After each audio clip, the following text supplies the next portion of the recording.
Hey guys, welcome back to another video here on Tmnt Entertainment, where we love pop culture. Today, it's time to have some fun with our 4 favorite turtles. Now, I remember seeing this movie when it was released in theaters back in 1991, and I remember enjoying this movie. Now, I didn't enjoy it as much as the first movie, and in case you guys don't know, I did take a look back at the first Ninja Turtles movie about a year ago when I first started doing these movie look backs, but I wasn't really reviewing the movie. So right now, right here, I'm gonna give a score to the first Ninja Turtles movies because I didn't do it in that video, and I'm gonna give it a 9.5 out of 10. I really do love that first Ninja Turtles live action movie, and in case you guys missed it, you can take a look at that video. The link is down below. But what about the second movie? Does it pack the same type of turtle power, or does this movie just belong oozing down in the sewers? Well, let's get on with my movie look back review of Teenage Mutant Ninja Turtles 2, The Secret of the Ooze.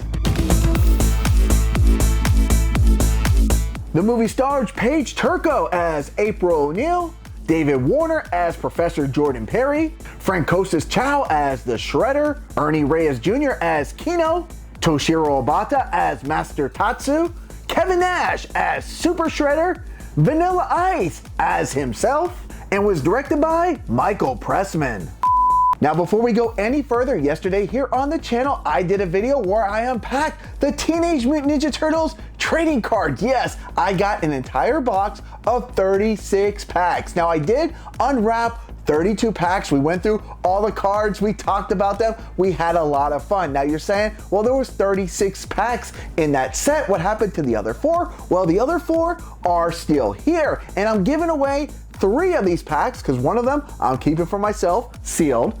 And the way to win one of these free packs is to be a subscriber here to Tmnt Entertainment. And in each of the 3 videos that I'm doing this week that are turtle related, between the trading cards, this video, and the comic book review this week where Toka and Reyes will square off against Bebop and Rocksteady, I'm gonna ask one trivia question, and I'm gonna pick one winner from each video on April 1st, 2021, and you're gonna win yourselves a free pack of sealed cards. And you definitely wanna get your hands on these because they're really starting to disappear with the revival of trading cards. Now, at the end of the first movie, the Turtles and Splinter believed they had finished off the Shredder for good, and for very good reason, because they believed they saw the Shredder get crushed inside of a dump truck. But as we pick up here in the second movie, it's the very next day, and not only is the Shredder still alive, but he's oozing at the chance to get his revenge. Now, other than their masks and their personality, what is the one other thing that really makes these 4 turtles distinct? Well, it's their weapon of choice. But here in Teenage Mutant Ninja Turtles 2, well, we're not gonna see those turtles use those weapons because there was kind of an uproar after the first movie by some parental groups that believed that the first movie was too violent. Now, right off the top of this movie, in the opening credits is where it's very apparent that this movie is going to be slightly different than the original, as you can definitely tell that the movie makers gave into the wishes of these parental groups. The turtles are battling out against a bunch of bad guys, and while they do have their weapons with them, they never use them. Instead, they resort to things like toys and sausage links that look like nunchucks. Now, here in the sequel, we have a new actress playing April O'Neil, and that's Paige Turco, because the original April, Judith Hoag, said in an article in Variety.com in 2014 that she believed the filming in the first movie was too intense, that she saw people getting injured, and she spoke up about it. And when it came to the sequel, she was never asked to return. Now, while I really did like Judith in the first movie, I still like Paige here in the sequel. It's a different interpretation of the April O'Neil character, but it still works, and hey, at least we still have April O'Neil, unlike Casey Jones. And the reason why we had no Casey Jones is because those parent groups that complained that the first movie was too violent, they believed that Casey Jones was a bad role model for kids as he used sporting equipment as weapons. Oh, and let's not forget that his mask was scary too. So instead of Casey Jones, the Turtles got a new friend with a new character named Keno, a pizza delivery guy who knows some martial arts. Now while Keno does kick some Foot Clan butt, I guess he's an acceptable character because he doesn't use any weapons and he doesn't have that scary mask either.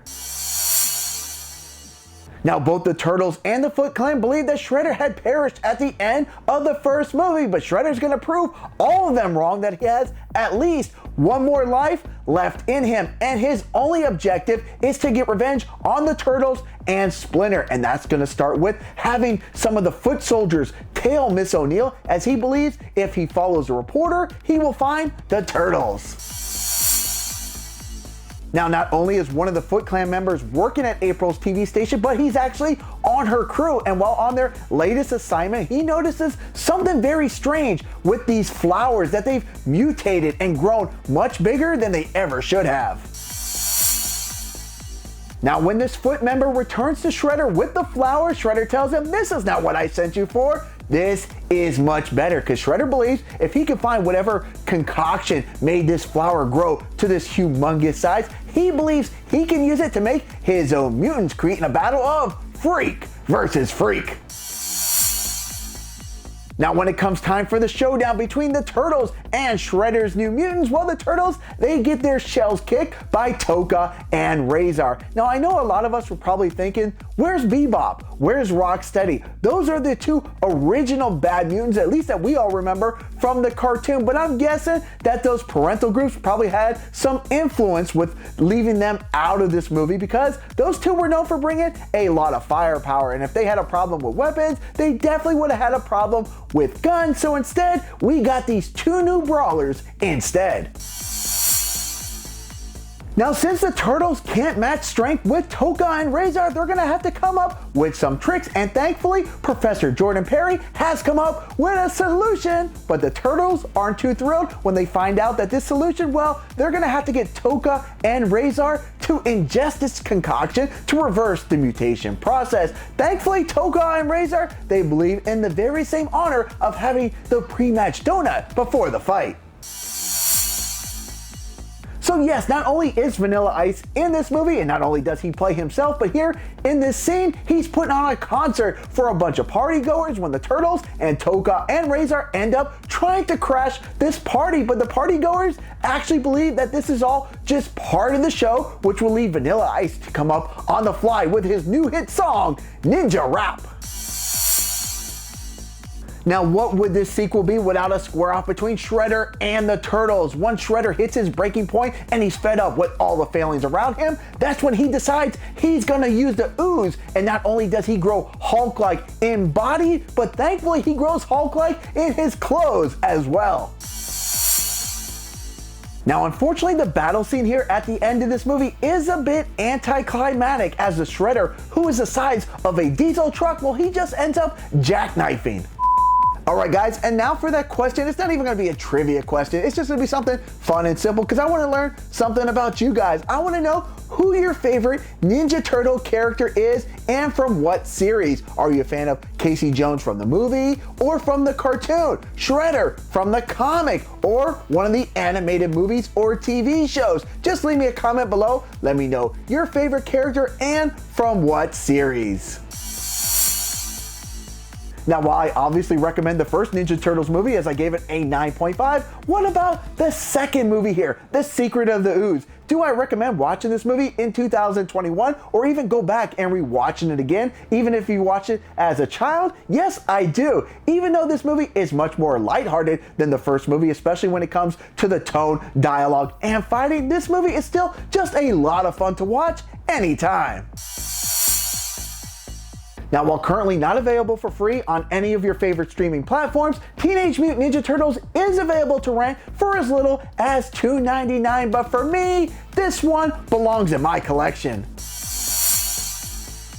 Now, on a scale of 1 to 10, I'm gonna give Teenage Mutant Ninja Turtles 2, The Secret of the Ooze, an 8 out of 10. This is still a very fun movie, and to be perfectly honest with you guys, when I watched it in theaters as a kid, I remember being being pretty upset at the lighter tone of this movie, but 30 years later, I do understand that making movies is a business. You have to turn a profit. You just can't make movies to lose money. So I understood what pressure was on the movie creators in making the sequel, but I also can appreciate on how they all made it come together, and I still love this movie even to this day. Now, what did you guys think about the second movie? Do you guys enjoy it? Leave me a comment below, and guys, if you like movie look back reviews like this, make sure you subscribe here to Toned In Entertainment for future videos. Subscribe to the channel. Do it. Go now. Do it now.